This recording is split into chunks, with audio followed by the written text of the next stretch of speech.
This is the Founders Library, a hidden treasure at the heart of the Fitzwilliam Museum and home to the Department of Manuscripts and Printed Books. And this December we're opening up to the public for the first time in the museum's history. It's called the Founders Library because it was built as part of the original museum building to house the library of Viscount Fitzwilliam, whose 1816 bequest created the Fitzwilliam Museum. Fitzwilliam was a great book collector and, as part of his bequest, left to the university 7,000 printed books, 130 illuminated manuscripts, music and print albums, and they would have been housed in a room smaller but of a similar design to this one. This room was designed by the architect Charles Robert Cockerell, who was the architect of the Bank of England. Cockerell designed the room with, as he said, such comfort as to invite study and reference. And in fact, we use the room today as a reading room and research centre for scholars of books and manuscripts. The rooms had an interesting and varied history. In the 19th century, it was partly used as the office of an early director, and that continued into the first part of the 20th century. In more recent years, it's become the office to 5 members of staff and, as I say, our research reading room. Viscount Fitzwilliam had a superb collection of printed books, many of them very finely illustrated, and succeeding generations have added to the collection so that we have wonderful examples of printing from the very earliest times in the 15th century right through to modern fine press printing from the 21st century. So this is one of the finest and rarest illustrated books in Viscount Fitzwilliam's collection. He's so helpful, always writes his name and date of acquisition in the front of each book. And this is a survey of the antiquities in the collection of Sir William Hamilton, the King's envoy to Naples. What I love about this is it's a survey of his beautiful ancient vases painted in black and red, and the colour scheme for the whole book reflects that with this fantastic two title pages in the same colour as the vases. Really a stunning piece of graphic design, isn't it, really? It is. So we've got the text in French and English interspersed with these fabulous depictions of the scenes that are represented on the vases. Colouring is just extraordinary, isn't it? With the detail here of this beautiful highlighting, so carefully done.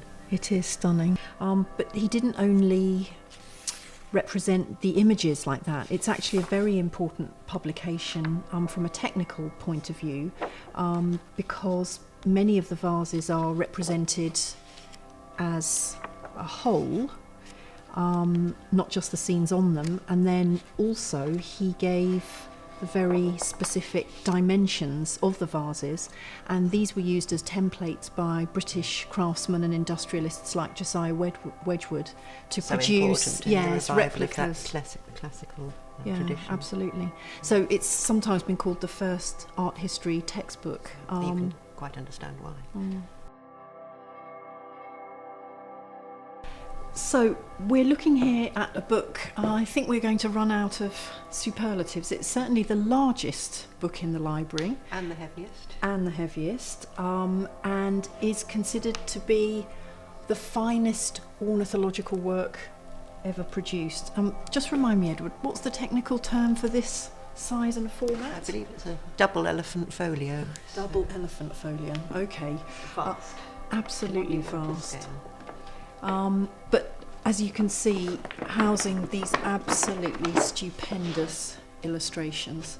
So what we're looking at here is Audubon's Birds of America, published in the early 19th century in England by Audubon, who was an American pioneer naturalist who went out into the wilds, captured his specimens, but very unusually decided that he wanted to depict them in very naturalistic poses in the kind of habitat that they actually lived in. And in the 5 volumes of this monumental undertaking, he covered, I think it's 497 species, 25 of which he identified himself, in these 435 magnificent plates. Disaster almost struck when rats ate 200 of his drawings, so starting again must have been heartbreaking, but well worth the effort. Yeah, what an incredible drive to pull this whole project together. Just to produce paper this large, to produce the plates, to print them, and then to have all those colourists putting in the details by hand. It's an extraordinary production. I think at one point he had 50 colourists working on the production of the volumes, yeah. And it's a very special book, not just in itself, but for its role in the history of the library, because it's one of the earliest books that the Fitzwilliam Museum bought for the Founders Library. It subscribed to the volume when Audubon came to England, actually came to Cambridge to seek financial backing for the enterprise. And actually before this room was even built. The famous Kelmscott Chaucer. Indeed, and a very fine copy. This collection in the Founders Library is all about handmade books. Here we have, even in a machine age, one of the greatest productions of a great conception of a book made of a piece by hand from the arts and crafts movement. William Morris designed the type, the paper was specially chosen, it was printed by the Kelmscott Press, and this copy, bound by Cobden Sanderson, a London lawyer who by middle age decided he would like to do something practical and became a bookbinder, and a very good one at that. And again, this is inspired by much earlier books, so the bindings of the 15th century, with this alum-toured pigskin, very beautiful design, and the clasps. Which open from the bottom in the way that the 15th century books that Morris was inspired by did. Oh, that's wonderful. This copy, bequeathed by Miss Jane Alice Morris, is actually the copy that her father gave to her. Oh, so Morris gave this copy to his daughter Jane Alice. Wow. Oh gosh. To Jenny with WM's best love, June 6th, 1896. Gosh, so that's really hot off the press, isn't it? Because I think they only finished printing in the summer of 1896, didn't they?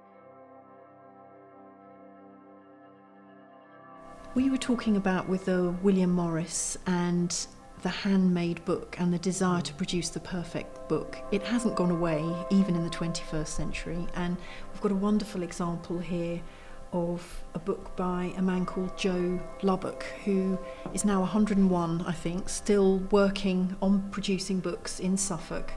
And they're fantastic meditations on the world and nature around him and how it's changed over the years, with beautiful, specifically designed type and wonderful copperplate illustrations that he prints in colour and then reworks with watercolour. It's a very, very personal piece.